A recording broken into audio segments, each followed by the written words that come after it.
Hello hi అందరికీ welcome back to my channel Tanvishri official. మేమైతే ఫెస్టివల్కి స్పెషల్గా గారెలు బూరెలు ఇవన్నీ చేసుకున్నాం.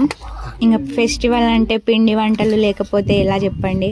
ఇంకా గారెలు ఎలా చేసామో ప్రాసెస్ అయితే చూసేయండి. 3 జగ్గుల బియ్యానికి 1 జగ్గు శనగపప్పు, కొంచెం వామ, కొంచెం జీలకర్ర పిండి పట్టించుకోవడమే. ఇంకా మా నాన్నమ్మ అయితే కలుపుతుంది చూడండి. ఇంకా మీరైతే ఏమేమి పిండి వంటలు చేసుకున్నారో కామెంట్ బాక్స్లో అయితే కామెంట్ చేయండి.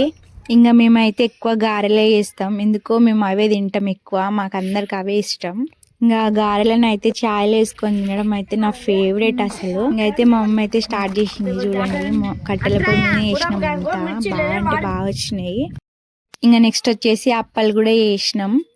ఓకే, వీడియోలో పెడితే లెంత్ ఎక్కువ అవుతుందని పెట్టలే. ఎవరైనా వీడియో కావాలంటే కామెంట్ బాక్స్లో కామెంట్ చేయండి, తప్పకుండా పెడతా. ఇలా పిండి వంటలని కట్టెల పొయ్యి మీద వేస్తుంటే అసలు ఫెస్టివల్ వైబ్ వచ్చేసింది ఒకటేసారి. నాకైతే మస్తు అనిపించింది. కంపల్సరీ ఫెస్టివల్ వ్లాగ్ అయితే పెడతా.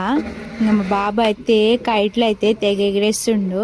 ఇంకా వాడి అల్లరి గురించి స్పెషల్గా చెప్పనవసరం లేదు. మేమైతే పిండి వంటలు అయితే ఇలానే చేసుకున్నాం. వ్లాగ్ నచ్చితే తప్పకుండా లైక్ చేయడం మాత్రం మర్చిపోకండి. చలో ఇంకో వీడియోలో అయితే కలుద్దాం. Bye bye.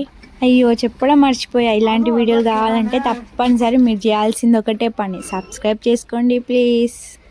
చేసుకుంటారు కదా, చేసుకుంటారులే నాకు తెలుసు. సరే మరి నెక్స్ట్ వీడియోలో కలుద్దాం. Bye bye. నువ్వు కూడా చెప్తున్నావు బాయ్ చెప్పు బేటా, చెప్పు బాయ్ చెప్పు.